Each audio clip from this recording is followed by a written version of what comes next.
Est-ce que tu sais que tu as déjà tout le potentiel pour réaliser des vêtements toi-même, sans l'aide de personne et sans avoir forcément besoin d'acheter des patrons de couture? Une bonne partie de ces ressources essentielles se trouve chez toi, gratuitement, et que tu peux voir tous les jours sans même t'en rendre compte. Dans cette vidéo, c'est ce que je vais te révéler. Des informations qui sont à ta portée et qui sont gratuites et que tu peux obtenir sans trop d'efforts de calcul mental. Oui, parce que nous ne sommes pas tous égaux face aux mathématiques. Regarde bien jusqu'à la fin de la vidéo, parce que des infos, il y en a. Tu le sais, je me suis déjà exprimée à ce sujet, les patrons, c'est vraiment pas mon truc. D'ailleurs, c'est peut-être une des raisons qui nous réunit tous sur cette chaîne YouTube, puisque tu as l'habitude que je sorte des tutos gratuits et qui sont pour la plupart sans patron. Du moins sans les patrons que l'on connaît, avec des pièces qui sont déjà préparées, calculées et finalement qui nous embêtent plus la vie qu'autre chose. Pourtant, tu vois bien qu'en tant qu'adepte de la couture, on a bien besoin de quelque chose sur lequel se baser, un modèle,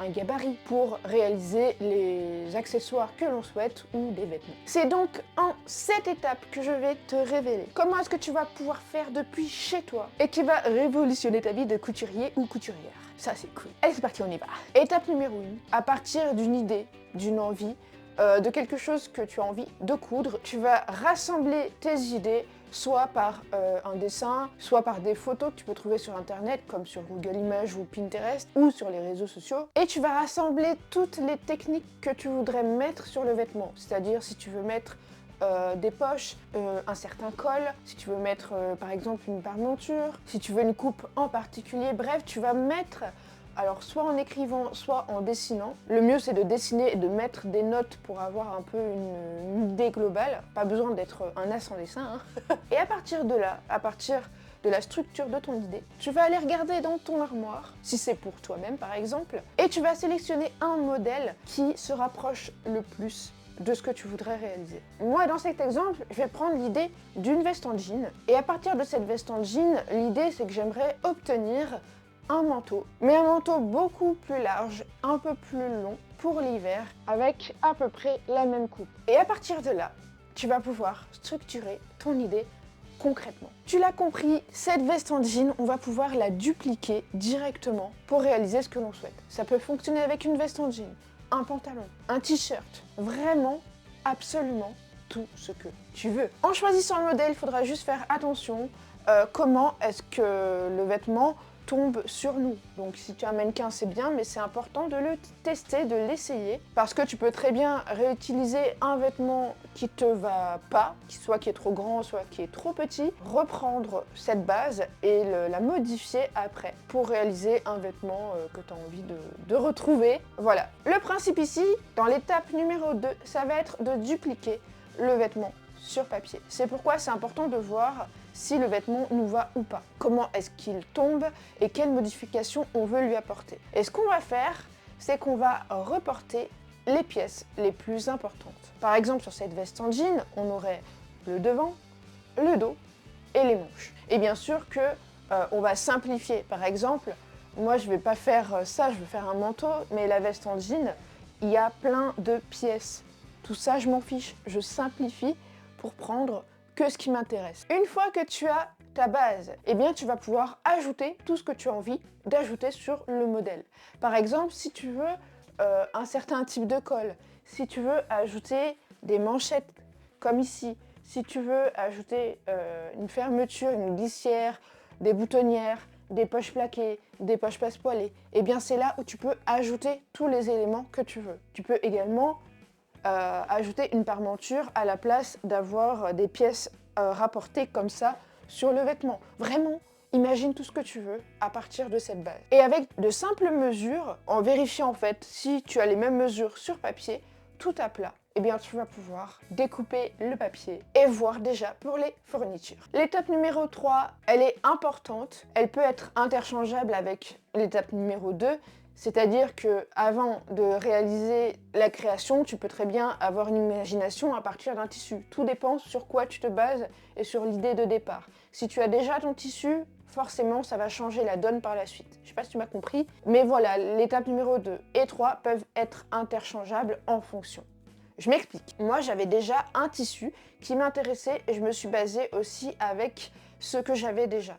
Mais si tu n'as pas encore ton tissu, tu peux réaliser d'abord le patron, voilà. Et donc le choix des fournitures est hyper important. C'est-à-dire que sur les modèles sur lesquels tu as envie de t'inspirer ou de reproduire, eh bien il faut que tu regardes la composition, les matières que le vêtement a déjà. Surtout si tu ne connais pas trop les tissus, que tu n'es pas encore à l'aise ou quoi, ça te donnera de bons éléments pour réussir ta création. Parce que si tu te trompes dans le tissu, si tu fais de mauvais choix de matériaux, le rendu sera totalement différent d'un tissu à un autre. C'est pourquoi c'est hyper important dès le départ de voir un peu comment est-ce que tu peux faire et de faire surtout les bons choix. Et bien sûr que tu peux faire tout un récup. Moi, c'est ce que j'ai fait du coup avec le manteau que je comptais réaliser à partir de ça. L'étape numéro 4. Découper le tissu, il faudra faire bien sûr attention à l'économie du tissu. Moi par exemple, important que je voulais souligner, pour réaliser cette veste, j'ai utilisé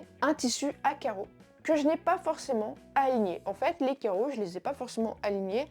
Pourquoi? Parce que les carreaux, ça demande vraiment beaucoup plus de matière qu'un autre type de tissu, comme tous les tissus spécifiques d'ailleurs. Simplement pour pouvoir aligner les carreaux. Mais vu que moi, j'étais un peu limitée dans mon tissu et que je voulais encore moins m'embêter avec ça, eh bien, j'ai choisi de ne pas le faire.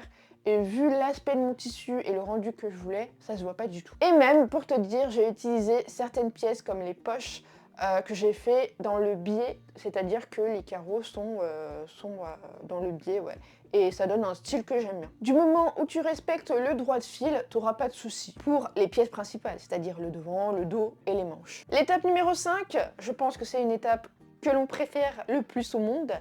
Coudre, monter le vêtement, assembler les grandes pièces, coudre certaines techniques, prendre le temps. En fonction du projet, ça peut te demander certaines épreuves à passer, surtout si tu n'as pas encore essayé certaines techniques que tu apprends encore. Tu peux très bien utiliser la toile d'essai. C'est hyper important de tester un patron que tu auras réalisé toi-même pour déjà voir si le patron en lui-même ça va, s'il n'y a pas d'erreur au niveau de la coupe, s'il n'y a pas d'erreur au niveau du patron. La toile d'essai te permettra aussi de tester des techniques que tu n'as jamais essayées. Comme ça, au moment de couper le tissu principal et d'assembler et de faire certaines techniques, eh bien tu seras déjà beaucoup plus à l'aise et plus serein. Moi, ce qui m'aide beaucoup, c'est d'imaginer dans ma tête les étapes de montage, quitte à les noter, comme ça je me perds pas, je me mélange pas les pinceaux et ça m'évite de passer des heures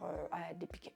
Puis vient l'étape numéro 6, les essayages. Bien sûr qu'on n'attend pas la fin, la toute fin pour essayer progressivement ce que l'on fait. C'est important de tester au fur et à mesure, de voir si tout va bien, de vérifier toutes les coutures pour voir s'il n'y a pas d'erreur. Voilà, de vérifier progressivement et de repasser aussi au fur et à mesure. C'est important, le repassage, à chaque fois que tu fais une couture, tu repasses. C'est important, ça va te permettre de faire un travail impeccable, soigné, et ça va t'aider surtout, même si ça prend un peu plus de temps à chaque fois de repasser, je t'assure que ça va t'aider, donc voilà, ça c'est très important. Au moment des essayages, c'est le moment de vérifier si le vêtement finit. Tu as coupé tous les petits fils, si toutes les coutures ont bien été réalisées, s'il y a des modifications et des améliorations à faire, et de voir le tombé du vêtement, c'est-à-dire comment est-ce que ça tombe quand tu le portes, si par exemple c'est une veste comme moi, quand tu fermes le milieu devant, tout va bien, voilà, c'est très important de vérifier tous les petits détails. Et puis vient naturellement l'étape numéro 7, celle de l'autocritique, de voir déjà ce que l'on a réalisé, si on est content de nous, pas content de nous, ce qu'on pourrait améliorer. Et ça, c'est valable absolument pour tout le monde. Peu importe depuis combien de temps tu couds, si c'est depuis hier, si c'est depuis 10 ans, c'est pareil. On est toujours dans une démarche de vouloir s'améliorer sans non plus s'auto-saboter. Attention, c'est pas la même chose. L'autocritique, ça te permet de voir ce que tu as réussi à accomplir de nouveau et les améliorations que tu pourrais faire pour les prochaines fois. D'ailleurs, c'est important de garder bien en stock des photos, même des vidéos, parce que c'est là où on voit un peu comment le vêtement se comporte en déplacement, tu vois, en mouvement. C'est vraiment important d'avoir un peu les deux.